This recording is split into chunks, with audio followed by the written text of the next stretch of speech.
ओम श्री परमात्मने नमः। ओम श्री परमात्मने नमः। अथ श्रीमद्भगवद गीता। अथ श्रीमद् भगवद गीता। ओम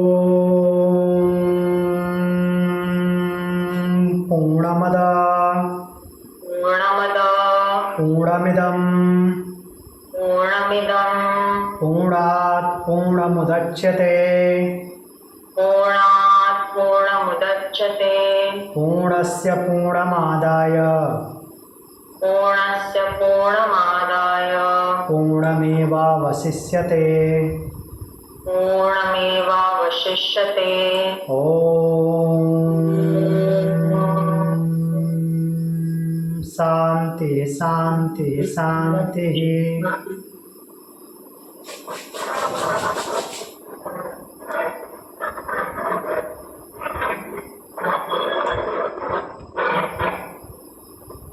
हम आते हैं भगवद गीता के चतुर्थाध्याय पे। चतुर्थाध्याय ही पढ़ रहे थे या तृतीय अध्याय कर्मयोग।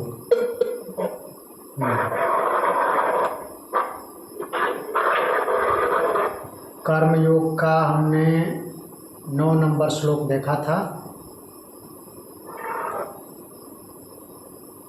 आज से 10वां नंबर श्लोक चालू करेंगे।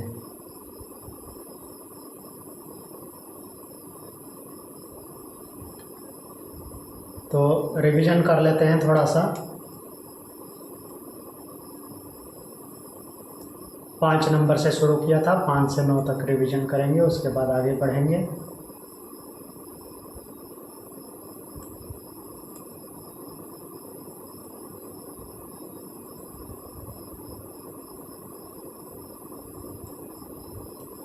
तो 5 नंबर श्लोक में भगवान क्या बोलते हैं? चौथे नंबर श्लोक में बोला था कि कर्म का आरंभ न करने से मनुष्य नैष्कर्म्य को प्राप्त नहीं करता। नैष्कर्म्य मीन्स कर्म की पराकाष्ठा। केवल बाह्य संन्यास से भी सिद्धि प्राप्त नहीं होती।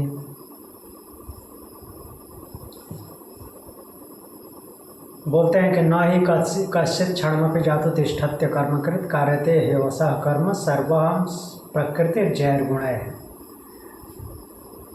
भगवान बोलते हैं कि कोई भी प्राणी एक भी क्षण ऐसा हो ही नहीं सकता कि कर्म किए बिना रह ले, क्योंकि प्रकृति के गुणों के द्वारा वो कर्म करने के लिए विवश है।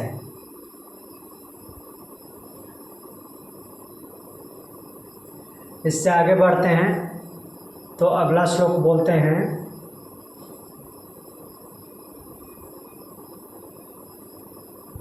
जब कर्म करने के लिए विवश है प्राणी तो प्रश्न बनता है कि यदि कर्म से बचना संभव नहीं है तो क्या यह उचित है कि मनुष्य बाह्य रूप से कर्मों का त्याग कर केवल इंद्रियों को रोक ले? केवल बाहरी संयम से ही मनुष्य सच्चा सन्यासी या योगी बन सकता है? पूछ रहे हैं। इस क्वेश्चन ऐसा उठ रहा है तो भगवान बोलते हैं, कर्मेन्द्रियाणि संयम्य यास्ते मनसा स्मरन् इंद्रियार्थान् विमूढ़ात्मा मिथ्याचारः स उच्यते। बोलते हैं कि यदि कोई ये सोचे कि कर्मेंद्रियों को बाहर से संयमित कर लूँ और कर्मेंद्रियों को बाहर से संयमित कर लूँ और बैठ जाऊँ चुपचाप, कुछ ना करूँ, तो बोल रहे हैं कि ऐसा बाहर से तो कर सकता है, किंतु मन से इंद्रियों के विषयों का चिंतन करता रहता है, वो अंदर तो चिंतन चलता रहता है। तो ऐसा जो विमूढ़ आत्मा मीन्स मूर्ख बुद्धि होता है, वो क्या होता है? मिथ्याचारी होता है, कपटी स्वभाव का।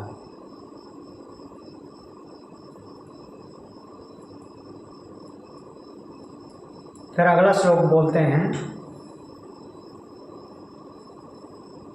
जैसे मैं अंदर से अपने आप अंदर मन में सब कुछ चल रहा है, बाहर से रोके हुए है, तो ऐसा बाहरी संयम पर्याप्त नहीं है, तो सच्चा साधक कौन है? वास्तविक योगी किसे कहा जाएगा? तो भगवान बोलते हैं यस्त्वेन्द्रियाणि मनसा नियम्य रभते अर्जुन कर्मेन्द्रियैः कर्मयोगम् असक्तः स विशिष्यते।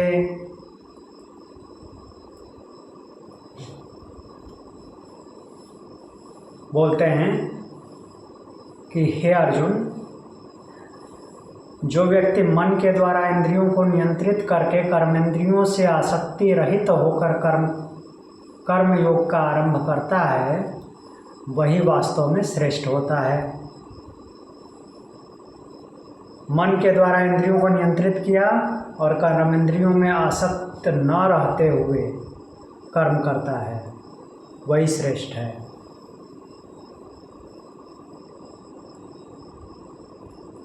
फिर अगला श्लोक है, अब आसक्त न रहते हुए कर्म करता है वो श्रेष्ठ है। तो अगर कर्मयोग ही श्रेष्ठ है तो मनुष्य को किस प्रकार के कर्म करने चाहिए? क्या सभी कर्म करने चाहिए या कुछ विशेष कर्म करने चाहिए? तो भगवान बताते हैं नियत कर्म करना चाहिए। नियतम कुरु कर्मत्वम कर्म ज्यायो ह्यकर्मणः शरीर यात्रापि च ते न प्रसिद्धेद कर्मणः।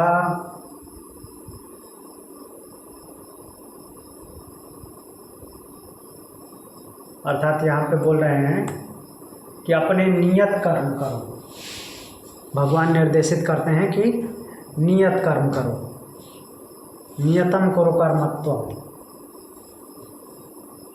क्योंकि कर्म न करने से श्रेष्ठ है और कर्म न करने से शरीर यात्रा भी संभव नहीं है। शरीर चलाने के लिए, जीवन चलाने के लिए कर्म तो करना ही पड़ेगा।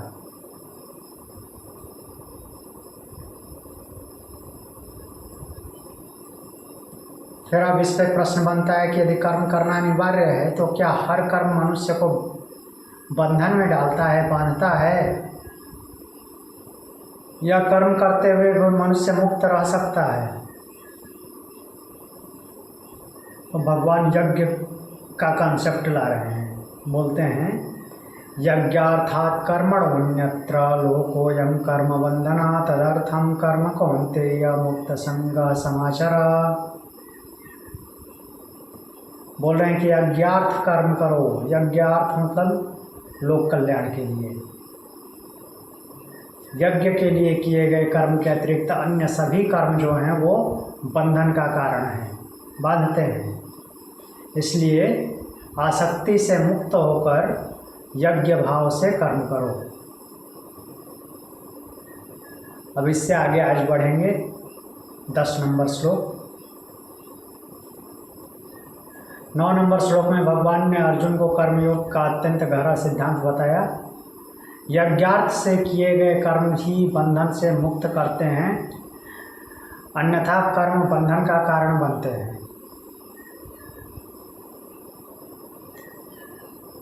तो यहाँ पे प्रश्न उठता है कि यज्ञ भाव से कर्म करना इतना महत्वपूर्ण क्यों है?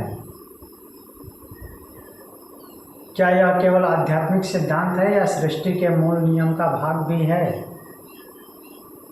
तो भगवान इसका उत्तर देते हैं, बताते हैं यज्ञ का सिद्धांत केवल धर्म का उपदेश नहीं बल्कि सृष्टि की रचना के साथ ही स्थापित किया गया एक नियम है। क्या बता रहे हैं?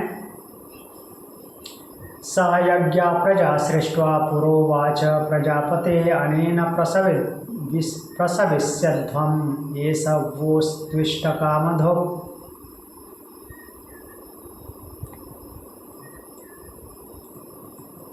बोलते हैं कि प्रजापते पुरा सहयज्ञा प्रजा सृष्ट्वा। प्रजापति मीन्स ब्रह्म की सृष्टि करने की शक्ति, प्रजापति। सृष्टि के प्रारंभ में प्रजापति ने यज्ञ के साथ प्राणियों की रचना करके कहा एष व इष्टकामधुक् अस्तु वाच अनेन प्रसविष्यध्वम्। तुम लोग इस यज्ञ के द्वारा वृद्धि को प्राप्त करो और यह यज्ञ तुम्हारी इच्छित कामनाओं को पूर्ण करेगा। एषः वः इष्टकामधुक् अस्तु। इसको डिटेल में देखते हैं। सह यज्ञा प्रजा सृष्ट्वा। यहाँ भगवान बताते हैं कि जब सृष्टि की रचना हुई तब प्रजापति ने केवल प्राणियों को ही नहीं बनाया, उन्होंने यज्ञ का सिद्धांत भी दिया, अर्थात लोक कल्याणकारी कर्म का सिद्धांत। इसका अर्थ सृष्टि का आधार ही परस्पर सहयोग है, यही यज्ञ का वास्तविक अर्थ है। अर्थात अकेले अकेले जीवन नहीं चलेगा, एक दूसरे पे डिपेंड होकर के कर्म करते हुए, सहयोग करते हुए आगे बढ़ना है। ऐसे चल ही नहीं सकता, सिस्टम ही ऐसा है। पुरोवाच प्रजापति, प्रजापति अर्थात सृष्टि का रचयिता। या प्रजापति जो शब्द है ब्रह्मा की ओर संकेत है। ब्रह्मा अर्थात ब्रह्म की सृष्टिकर्ता शक्ति, जिन्होंने सृष्टि के प्रारंभ में यह दिव्य नियम स्थापित किया। अर्थात यज्ञ केवल धार्मिक कर्मकांड नहीं, मीन्स हवन तर्पण ही केवल नहीं है, सृष्टि का मूल नियम है, अर्थात कल्याणकारी कर्म। अनेन प्रसविष्यध्वम, तो प्रजापति ने प्राणियों से कहा कि इस यज्ञ भाव से तुम वृद्धि को प्राप्त करोगे, प्रसविष्यध्वम, और जीवन में संतुलन प्राप्त करोगे। यहाँ प्रसविष्यध्वम का अर्थ केवल जनसंख्या बढ़ाना नहीं है, प्रसव शब्द आ रहा है ना, प्रसव विश्वध्वम मीन्स वृद्धि करना। तो प्रसव से उत्पत्ति होती है, तो केवल मूल शब्द का अर्थ नहीं देखना है, मीन्स पैदा करते जाना, ऐसी बात यहाँ पर नहीं है। इसका अर्थ है संपूर्ण विकास, कर्म करते हुए एक दूसरे का सहयोग करते हुए विकास।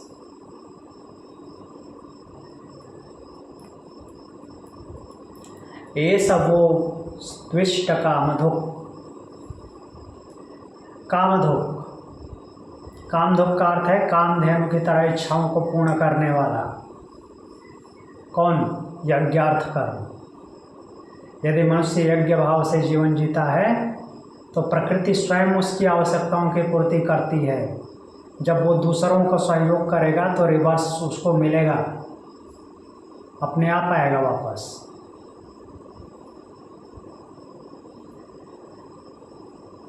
तो यह श्लोक अत्यंत गहरी आध्यात्मिक और सामाजिक सच्चाई को प्रकट करता है।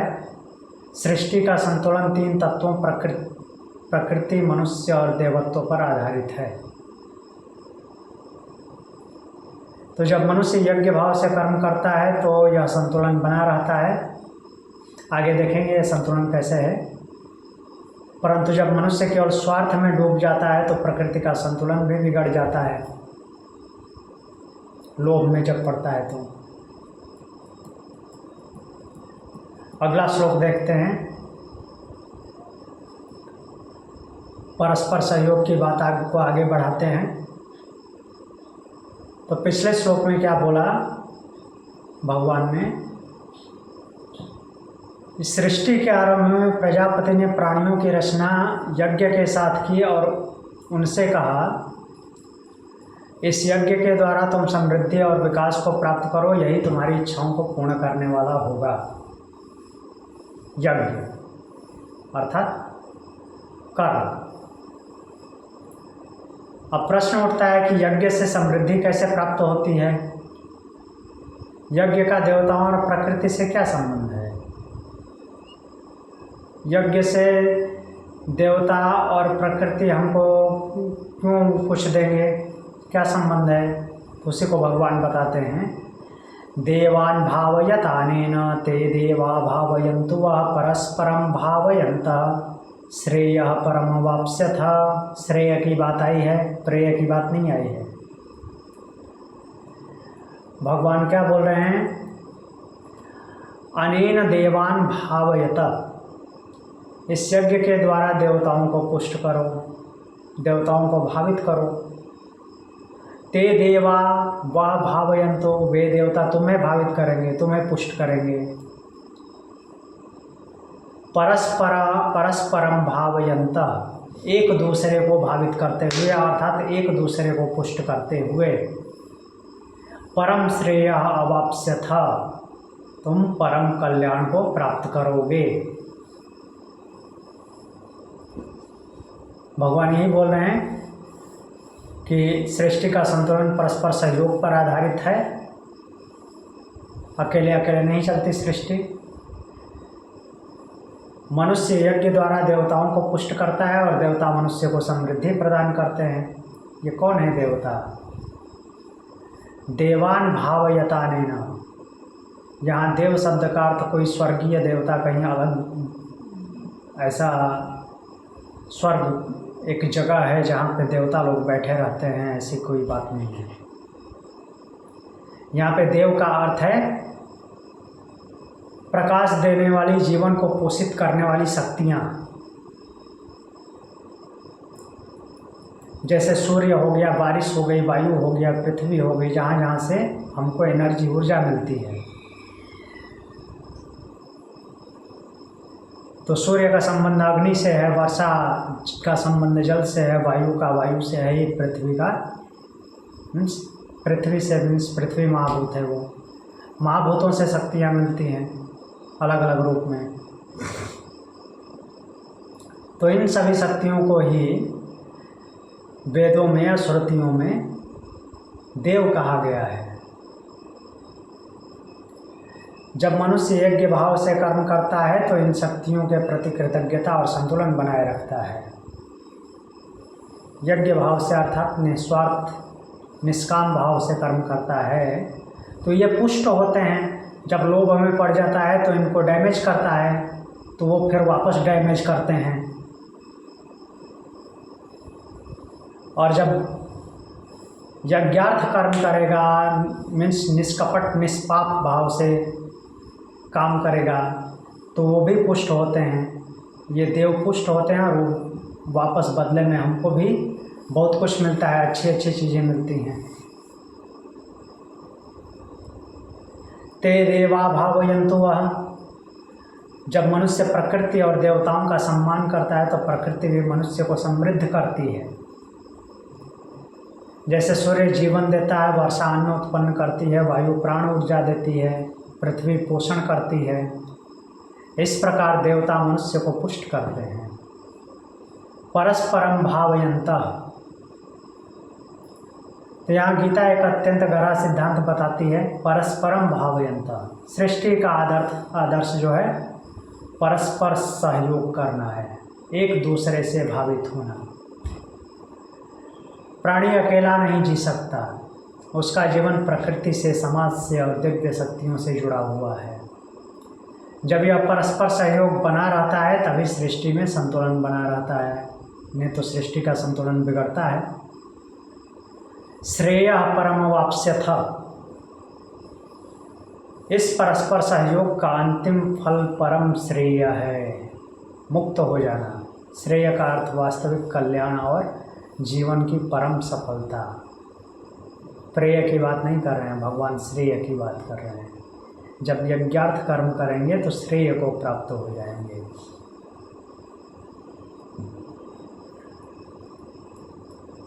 तो यह श्लोक जो है मानव सभ्यता के लिए अत्यंत महत्वपूर्ण सिद्धांत प्रस्तुत करता है कि यदि मनुष्य केवल स्वार्थ में डूब जाता है तो प्रकृति का संतुलन टूट जाता है। वो हमको देखने में आता है क्या सब चल रहा है।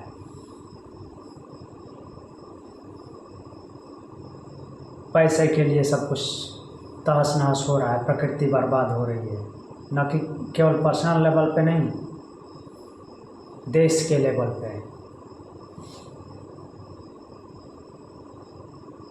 परंतु जब मनुष्य यज्ञ भाव से जीवन जीता है तो वह प्रकृति का सम्मान करता है, समाज का हित करता है और ईश्वर की व्यवस्था का पालन करता है, और तभी जीवन संतुलित, समृद्ध और शांतिपूर्वक व्यतीत होता है।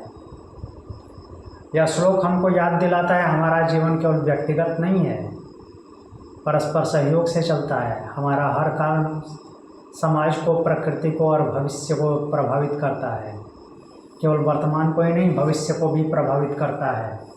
जब हम कृतज्ञता, सेवा और सहयोग के साथ जीवन जीते हैं तो जीवन स्वयं एक महान यज्ञ बन जाता है।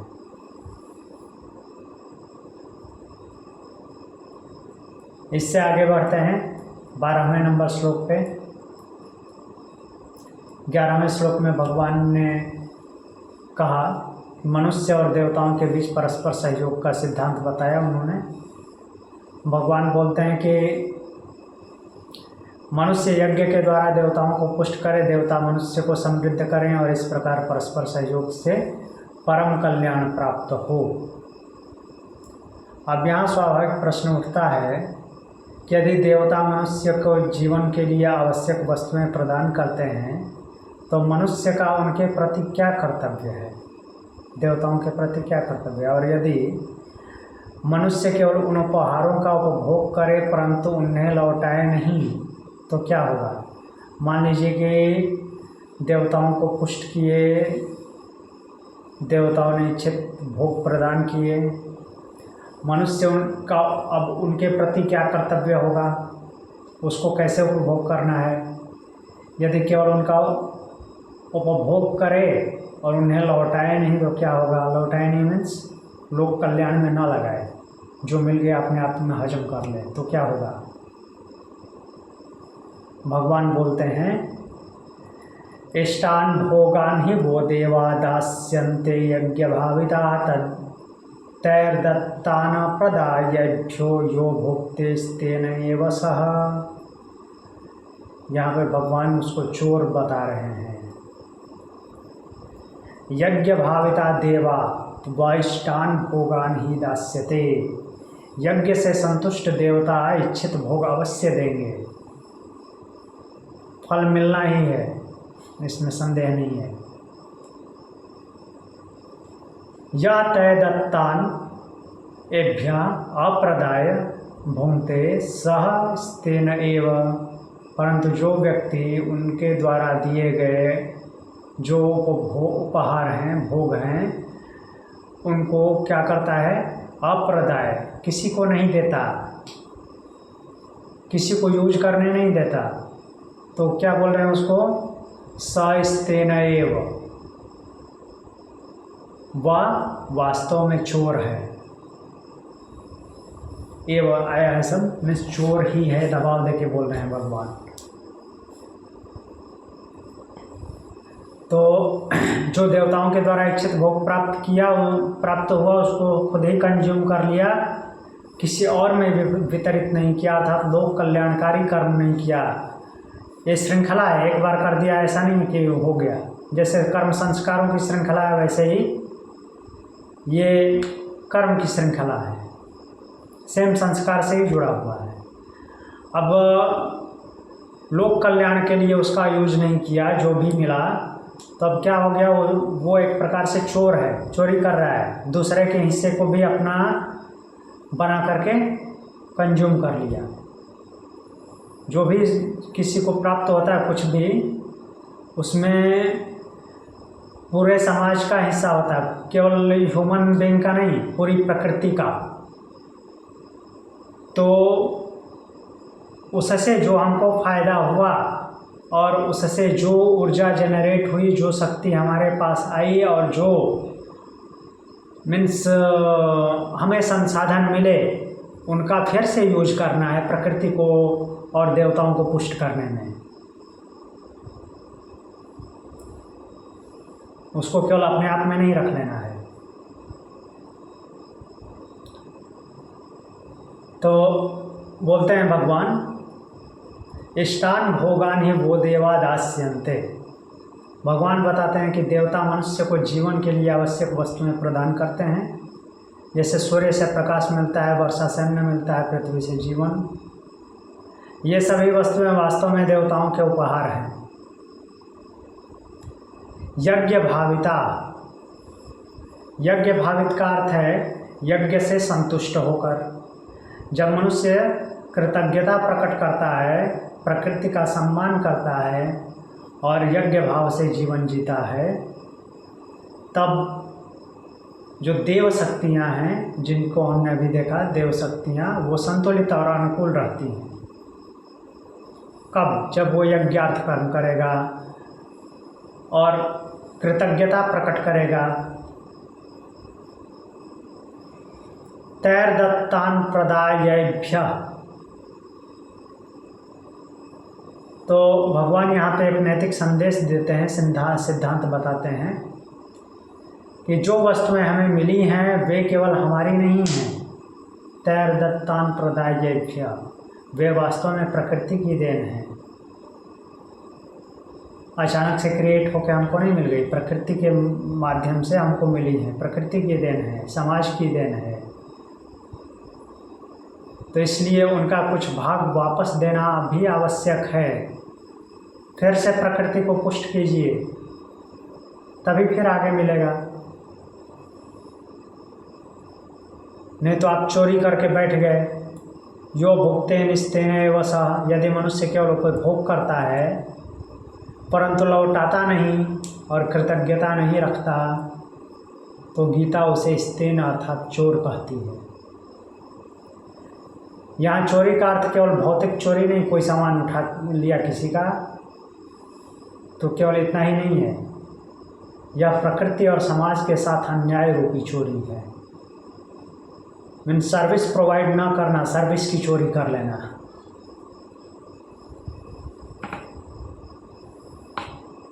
और किसके सर्विस की चोरी? प्रकृति को जो देना था, देवताओं को फिर पुष्ट करना था, उसकी चोरी कर ली। तो बहुत सारे लोग ऐसे होते हैं ना कि हाँ, पैसे का हिसाब किताब बिल्कुल सही रखेंगे, कोई गड़बड़ नहीं होना चाहिए। मैंने इतना लिया था, इतना वापस कर दूंगा, इतने तारीख को देना था, कर दिया, ठीक है। लेकिन उसी ऑर्गेनाइजेशन में काम करता है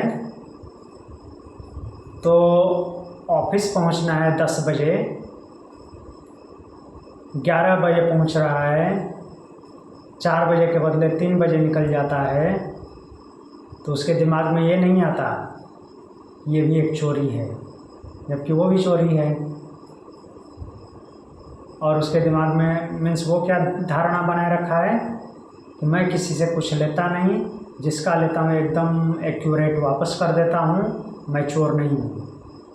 जो सर्विस आप प्रोवाइड नहीं कर रहे हैं, कट कर रहे हैं सर्विस, वो भी चोरी है। उसकी जो पेमेंट बन रही है, उतने घंटे की आपको पेमेंट मिली, वो आपने चोरी की, उसकी आपने सेवा नहीं दी।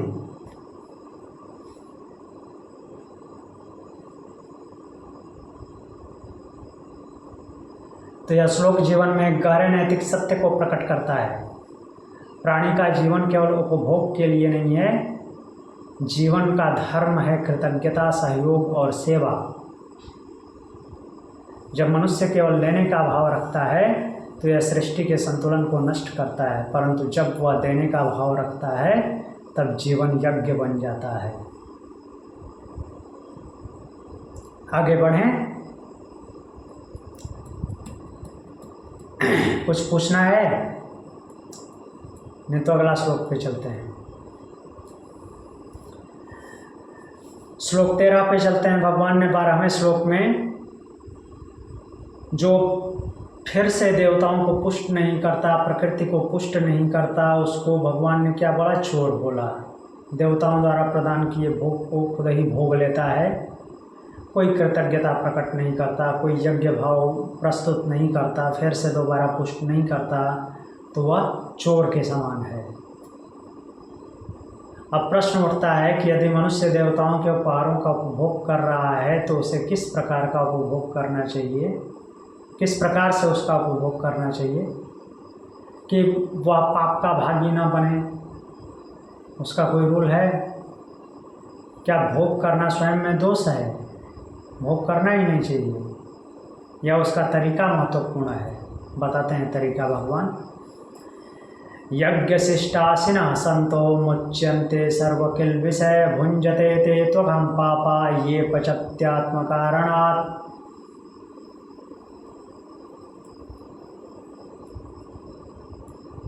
तो भगवान बोल रहे हैं कि यज्ञ शिष्टासिना संतः सर्व किल विषय मुच्यन्ते।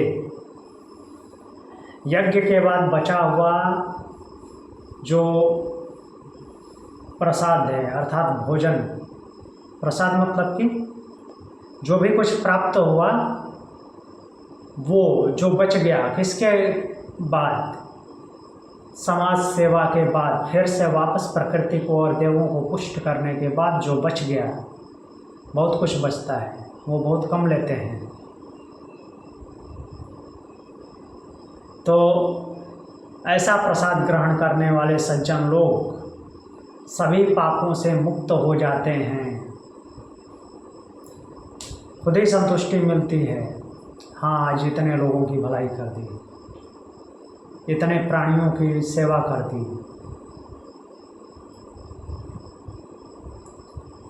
तो बोलते हैं कि जो यज्ञ से बचा हुआ प्रसाद ग्रहण करते हैं ऐसे सज्जन लोग सभी पापों से मुक्त हो जाते हैं। परंतु जो लोग केवल अपने लिए भोजन पकाते हैं, भोजन पकाया खुद खा गया, कहीं और कंट्रीब्यूशन नहीं है, तो वे वास्तव में पाप को ही भोगते हैं, पाप का भोग करते हैं। यज्ञ शिष्टासिना, यज्ञ शिष्ट का अर्थ है यज्ञ से बचा हुआ। तो यज्ञ से बचा हुआ की बात किए हैं। वैदिक परंपरा में पहले देवताओं को अर्पण, अतिथियों का सम्मान और समाज की सेवा की जाती थी, ऐसी पहले से परंपरा बनी हुई है। उसके बाद जो बचता था वही यज्ञ शेष कहलाता था।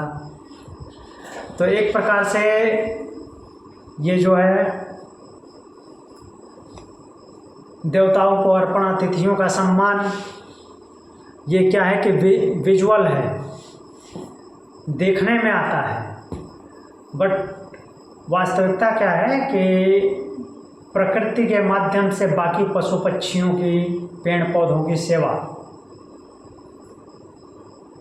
तो उतना डीप गहराई में, उतना आध्यात्मिक लेवल पे सबको जाना मुश्किल होता है। मुश्किल नहीं भी है, वो करते भी हैं, बट समझ नहीं आता। तो एक प्रकार से समझने के लिए हमने ये संस्कार बना दिए सब। देवताओं को अर्पित कीजिए, भोजन करने से पहले जो भी आता है आपके पास उसका सम्मान कीजिए। सम्मान तो ऐसे भी करना है क्योंकि वो प्रकृति के भाग हैं। तो और उसके बाद जो बचता है वही यज्ञ शेष कहलाता है।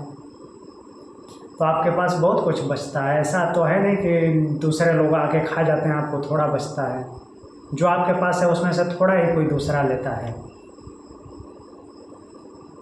तो उसी को प्रसाद रूप में ग्रहण किया जाता है। उस मीन्स जो बचा उसका आपने भोग किया तो वो प्रसाद है। अर्थात उससे क्या होगा, प्रसाद शब्द यूज करने का क्या मतलब है कि प्रसन्नता मिलेगी आपको।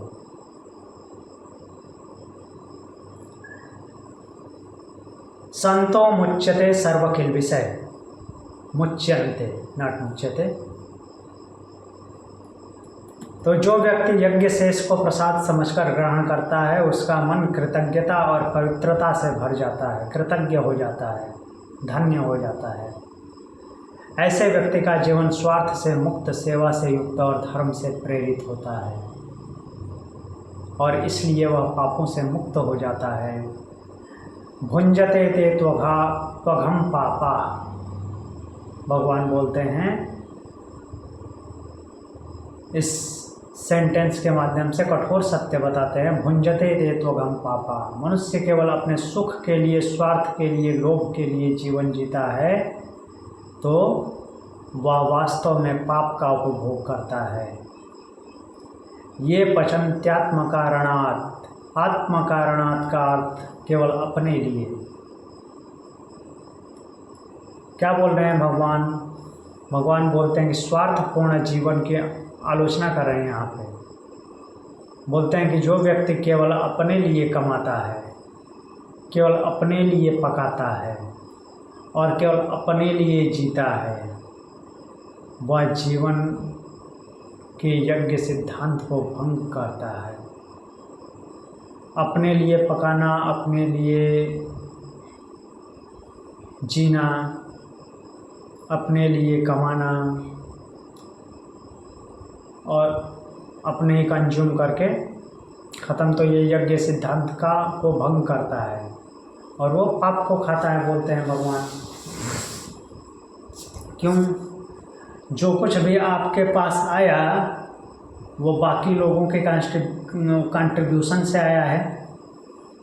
आप खुद ही से तो क्रिएट नहीं कर दिए, कुछ क्रिएट भी, कुछ नया बना, आपके पास नया रूप में आया तो वो बहुत सारे लोगों के सहयोग से आया है। फिर आपका धर्म बनता है कि वापस उससे जो कुछ आपका डेवलपमेंट हुआ, जो कुछ दे सकते हैं समाज को, वो देना है। तो यह श्लोक जीवन को दो दृष्टिकोणों से स्पष्ट करता है। एक यज्ञमय जीवन जो कि कृतज्ञता, सेवा और साझा करने का भाव है, सहयोग करने का भाव, और दूसरा स्वार्थमय जीवन जो लोभ, अहंकार और केवल उपभोग है। पहला मार्ग मुक्ति देता है, दूसरा मार्ग जो है बंधन और पाप की ओर ले जाता है।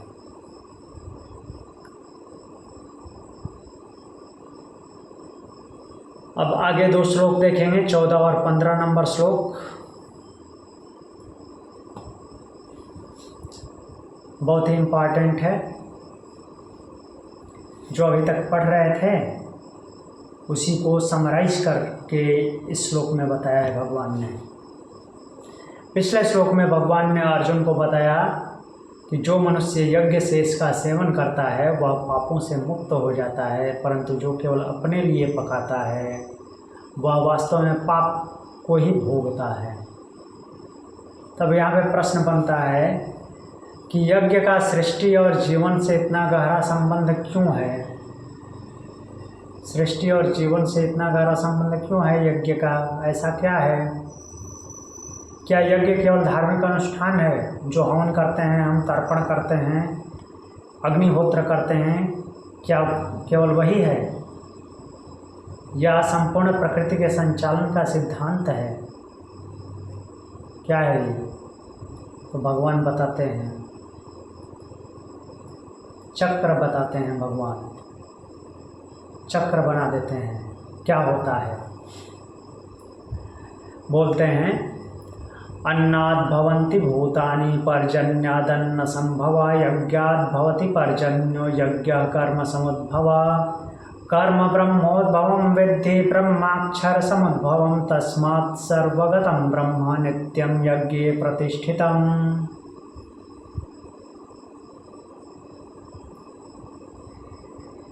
तो यहाँ पे भगवान बोल रहे हैं भूतानि अन्नाद् भवन्ति अन्नाद् संभवा पर्जन्याद्, सभी प्राणी जो है अन्न से उत्पन्न होते हैं। अन्नाद् भवन्ति भूतानि, देखते हैं कैसे अन्न से उत्पन्न होते हैं। अन्न से कोई उत्पन्न होता है क्या? और अन्न कैसे होती है? अन्न कैसे उत्पन्न होता है? वर्षा से। अन्न संभवा पर्जन्याद्, पर्जन्य यज्ञाद् भवति, और वर्षा कैसे होती है? यज्ञ से। यज्ञ से कैसे वर्षा होती है?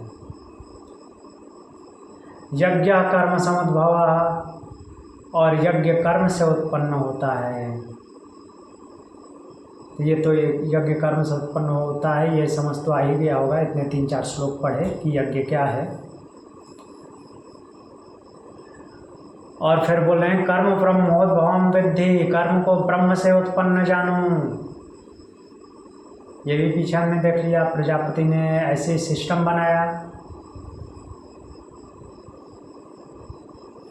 उत्पत्ति के साथ कर्म को साथ में लगा दिया।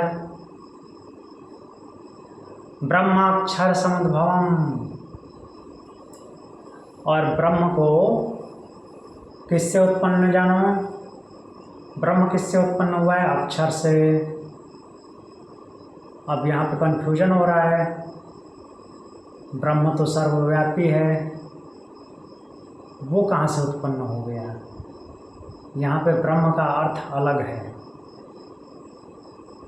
जिस सेंस में दिमाग में आ रहा है ब्रह्म, वो ब्रह्म वास्तव में अक्षर है, और जो दूसरा ब्रह्म दिया हुआ है उसका अर्थ होता है ज्ञान। ज्ञान को उस अक्षर ब्रह्म से उत्पन्न जानो, क्योंकि जब ज्ञान की पराकाष्ठा होती है, परा ज्ञान होता है, परा विद्या जब आ जाती है, तो एक प्रकार से ब्रह्म का ही दूसरा नाम है, लेकिन वो उसकी उत्पत्ति वो किस में समाहित है, संपूर्ण ज्ञान किस में है, उस ब्रह्म में, अक्षर में।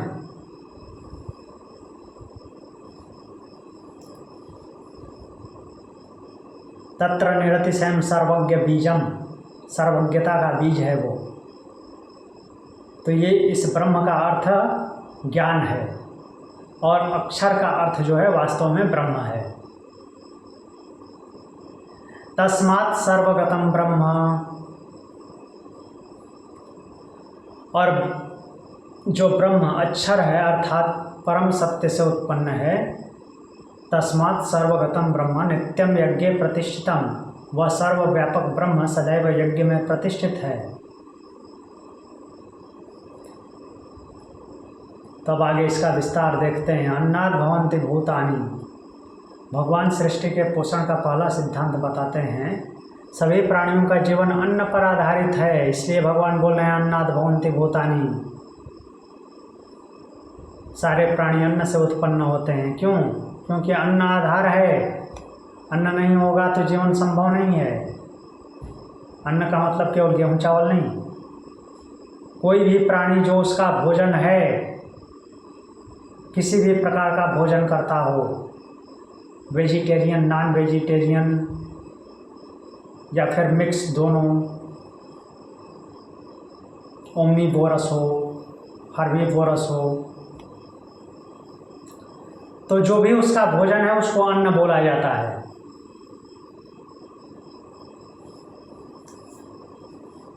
तो सारे प्राणियों का जीवन अन्न पर आधारित है। अन्न केवल भोजन नहीं है, अन्न का अर्थ है जीवन का पोषण, जिससे जीवन पोषित होता है। हमने उपनिषद में देखा था 19 मुख, 19 मुखों के भी भोजन अलग अलग हैं। तो उन सबसे पोषण होता है, सब कुछ अन्न में काउंट होता है, जिससे भी हमारा पोषण होता है। पर्जन्यादन्न संभव, अन्न का आधार वर्षा है। ये तो सीधा सीधा दिखता है, अन्न का आधार वर्षा है। वर्षा नहीं होगी तो अन्न नहीं होगा। तब यहाँ पे संदेह उत्पन्न होता है कि जो मांस खाते हैं उनका अन्न से, वर्षा से क्या लेना देना। वो तो सेकेंडरी और तृतीयक उपभोक्ता है ना, द्वितीयक और तृतीयक उपभोक्ता है। तो द्वितीयक उपभोक्ता आ कहाँ से रहा है? प्राइमरी उपभोक्ता से। प्राइमरी उपभोक्ता क्या है? वनस्पतियों, सब कुछ वनस्पतियों से उत्पन्न हो रहा है, वनस्पतियों से ही आगे बढ़ रहा है। जो नॉन वेजिटेरियन हैं, मीट खाते हैं, तो वो भोजन भी तो पहले प्राथमिक उपभोक्ता के सीरीज में बनते हुए, सीक्वेंस में बनते हुए जा रहा है। तो अगर अन्न नहीं होगा, मीन्स वर्षा नहीं होगी, तो वनस्पतियाँ नहीं होगी, तो जो प्राइमरी उपभोक्ता है वो कैसे पुष्ट होगा? नहीं होगा। तो इसलिए वर्षा ही आधार है अन्न का। वर्षा नहीं होगी तो अन्न नहीं होगा। तो इस प्रकार प्रकृति का संतुलन जीवन के लिए अनिवार्य है। यज्ञात् भवति पर्जन्यः, वर्षा का कारण यज्ञ बताया गया है। यहाँ पर यज्ञ का अर्थ प्रकृति के साथ संतुलित और धर्मपूर्ण जीवन है।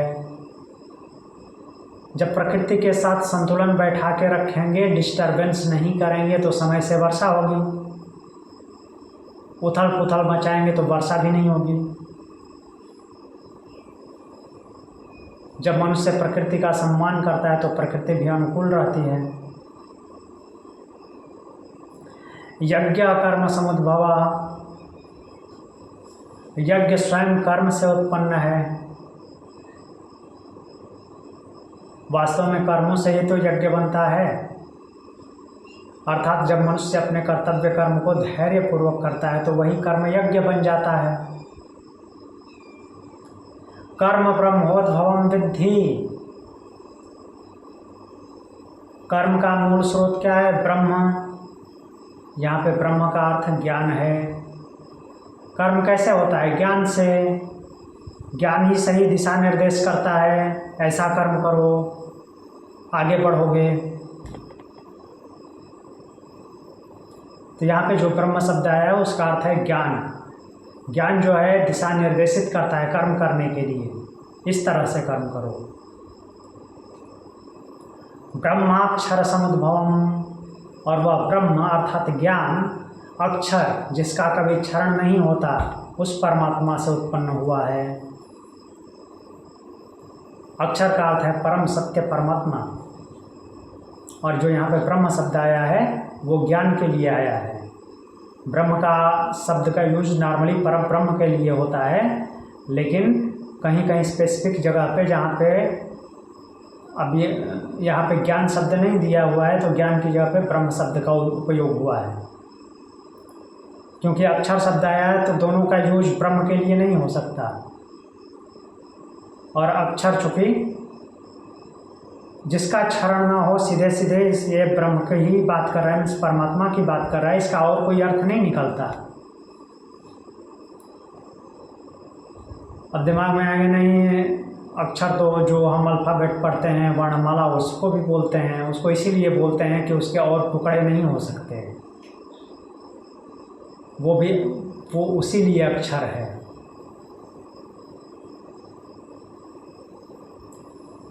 तस्मात् सर्वगतं ब्रह्म नित्यम यज्ञे प्रतिष्ठितम। तो इसलिए निष्कर्ष यह है कि यज्ञ केवल कर्म कांड नहीं है। तस्मात् सर्वगतं ब्रह्म नित्यम यज्ञे प्रतिष्ठितम, यह स्वयं ब्रह्म की अभिव्यक्ति है। जब मनुष्य यज्ञ भाव से कर्म करता है तो वास्तव में ब्रह्म के साथ जुड़ जाता है। तस्मात् सर्वगतं ब्रह्म, सर्व आगत ब्रह्म, सब कुछ ब्रह्म से है। नित्यम यज्ञे प्रतिष्ठितम। तो इस श्लोक में भगवान सृष्टि के एक महान चक्र को बताते हैं। भगवान ने चक्र बना दिया है। क्या बनाया है? भूत, अन्न से उत्पन्न हुए, भूत मतलब प्राणी, पंच महाभूतों से जो कुछ भी बनता है, not only living being, non living being भी। तो नॉन लिविंग बीइंग का अन्न से क्या मतलब? सबका अन्न से मतलब है। हमारी सोच उतने सूक्ष्म लेवल की नहीं है, बस यही प्रॉब्लम है। अन्न जो है वर्षा से होती है, अन्न की उत्पत्ति वर्षा से होता है। वर्षा यज्ञ से, यज्ञ कर्म से, कर्म ब्रह्म से, ब्रह्म अर्थात ज्ञान यहाँ पे, और जो ज्ञान है वो अक्षर अर्थात परमात्मा से।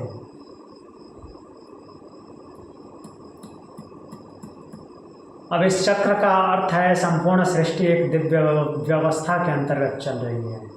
जब मनुष्य इस व्यवस्था के साथ समन्वय बनाता है तो जीवन में संतुलन और समृद्धि आती है।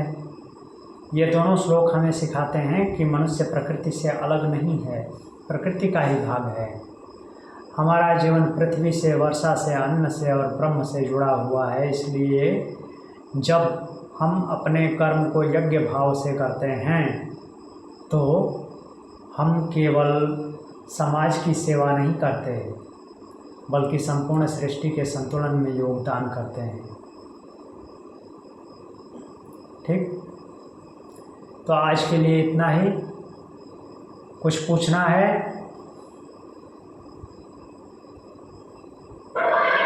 नॉन लिविंग बीइंग का भी अन्न से कनेक्शन है, इसको जरा एक्सप्लेन कीजिए सर। हाँ, नॉन लिविंग बीइंग का मैंने बोला कि भगवान ने क्या बोला है? अन्नाद भवन्ति भूतानि, भूतों की बात की है, पंच महाभूतों की। तो पंच महाभूतों में वे सब कुछ आते हैं जो हमको दिखाई देता है। यहाँ तक कि नहीं दिखाई देता तो भी पंच महाभूत हैं, बट हमारे लेवल पे दृश्य जगत जो है पंच महाभूतों का है, और वो दृश्य जगत सब कुछ अपने आप से हाथ पैर हिलाने वाले नहीं हैं। बहुत कुछ चीज़ें दिखती हैं जिसमें कि हम ऐसे बोल देते हैं कि इसमें क्या है, प्राण नहीं है। प्राण हर जगह विद्यमान है, आत्मा हर जगह विद्यमान है, तो हम पढ़ चुके हैं दूसरे अध्याय में। तो उसका जो क्षरण होता है, पोषण होता है, कुछ चीज़ें ऐड होती जाती हैं, कुछ चीज़ें घटती जाती हैं। तो जहाँ से पोषण हो रहा है, हमने अभी इस श्लोक में क्या बोला, क्या देखा, भगवान ने क्या बोला, जहाँ से भी पोषण मिलता है वो सब कुछ अन्न है। मान लीजिए कि पृथ्वी पे पर्वत श्रृंखला है, कोई शिखर जो है बढ़ता जा रहा है, अर्थात क्या है, उसका पोषण हुआ है, हमको नहीं पता चल रहा है। हमारी सोच, हम अपनी सोच को उस लेवल पे नहीं ले जा रहे हैं। जबकि अगर गहराई से देखें तो ये पता चलता है कि कहीं से न कहीं से उस पर डिपॉजिट हो रहा है। इतना ही मीन्स मोटा मोटी समझ लें कि हाँ, उस पर पत्थर का डिपॉजिट हो रहा है, या नीचे से सेल उसको ऊपर पुश कर रही है, तो उसका भरण पोषण तो हो रहा है, वही है।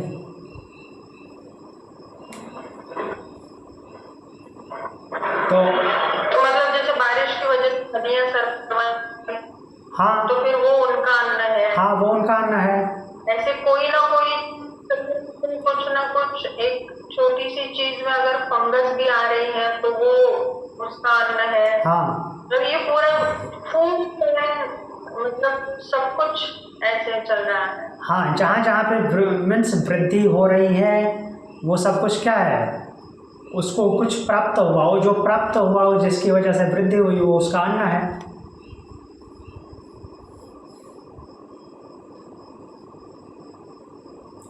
क्लियर? ठीक है, तो चलिए ध्यानात्मक मुद्रा में बैठ जाइए। एक बार रिवीजन कर लेते हैं। श्लोक नंबर 10 से श्लोक नंबर 15 आज हमने देखा, 6 श्लोक देखे।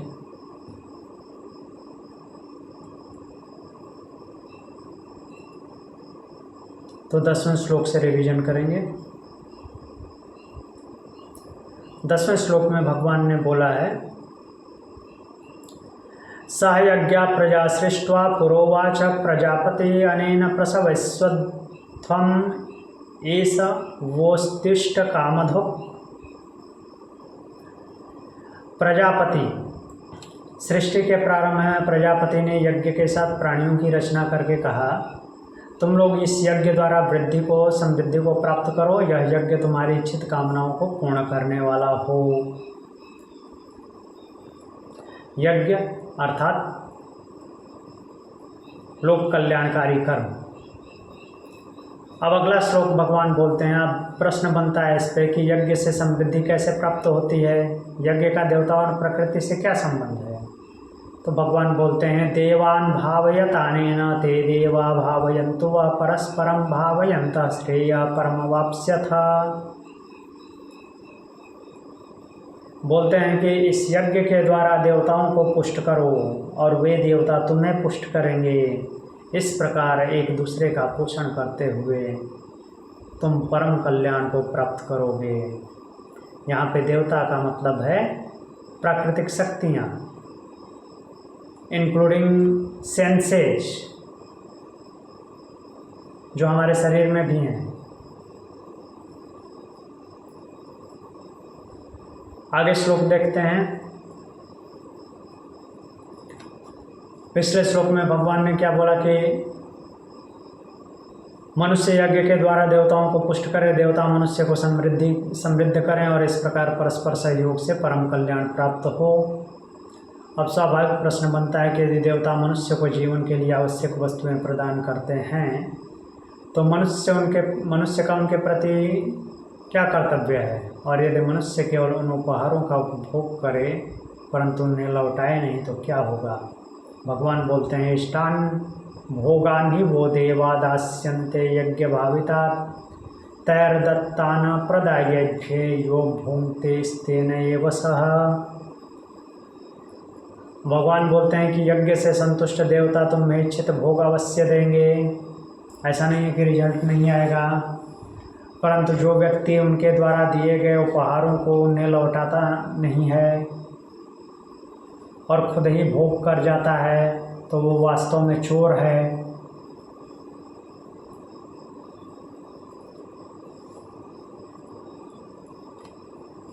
अब यहाँ पे अगले श्लोक में भगवान क्या बोलते हैं? अब भगवान ने बोला कि वो चोर ही है। कौन? जो खुद ही भोग जाता है, फिर से कंट्रीब्यूट नहीं करता। तो प्रश्न उठता है कि यदि मनुष्य देवताओं के उपहारों का उपभोग कर रहा है तो उसे किस प्रकार का उपभोग करना चाहिए, किस प्रकार से उनका उपभोग करना चाहिए कि वह पाप का भागी न बने? क्या भोग करना दोष है या उनका तरीका महत्वपूर्ण है? तो भगवान तरीका बता रहे हैं।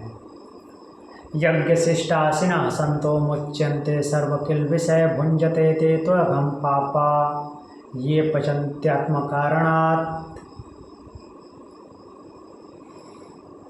तो बोल रहे हैं कि यज्ञ के बाद बचा हुआ प्रसाद भोजन करने वाले सज्जन लोग सभी पापों से मुक्त हो जाते। जो यज्ञ के बाद बचा हुआ प्रसाद का भोजन करते हैं तो ऐसे सज्जन लोग सभी पापों से मुक्त हो जाते हैं। परंतु जो लोग केवल अपने लिए भोजन पकाते हैं वे वास्तव में पाप को ही खाते हैं, पाप को भोगते हैं। तो प्रश्न आता है कि यज्ञ का सृष्टि और जीवन से इतना गहरा संबंध क्यों है? क्या यज्ञ केवल धार्मिक अनुष्ठान है या संपूर्ण प्रकृति के संचालन का मूल सिद्धांत है?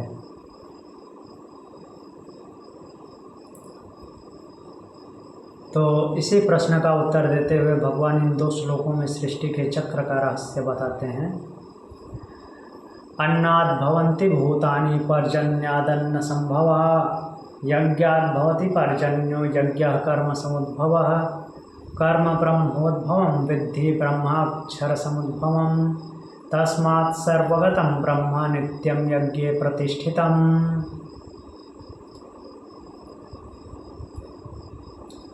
भगवान बोलते हैं कि सभी प्राणी अन्न से उत्पन्न होते हैं, अर्थात जिससे जिससे पालन पोषण वृद्धि होती है वो सब कुछ अन्न में काउंट होता है। तो सभी प्राणी अन्न से उत्पन्न होते हैं और अन्न वर्षा से उत्पन्न होता है, वर्षा यज्ञ से उत्पन्न होता है, अर्थात विहित कर्मों से। और यह कर्म जो और यज्ञ जो है वो कर्म से उत्पन्न होता है। कर्म कहाँ से आता है? कर्म को ब्रह्म से उत्पन्न अर्थात ज्ञान से उत्पन्न जानो। ज्ञान होगा तभी कर्म करेंगे। और ब्रह्म अक्षर अर्थात परम सत्य से उत्पन्न है। कौन? ज्ञान। ज्ञान जो है परमात्मा से उत्पन्न है, इसलिए सर्वव्यापक ब्रह्म सदैव यज्ञ में प्रतिष्ठित है। यज्ञ नित्यम यज्ञे प्रतिष्ठितम।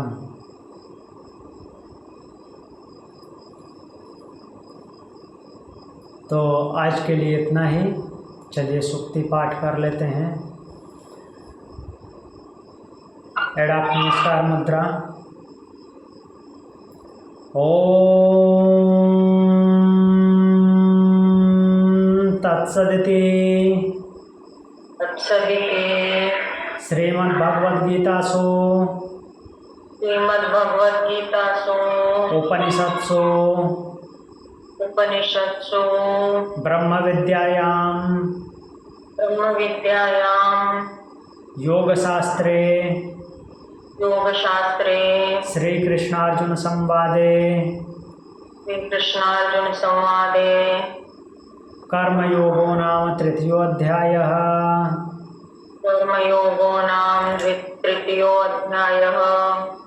हरिः ओम।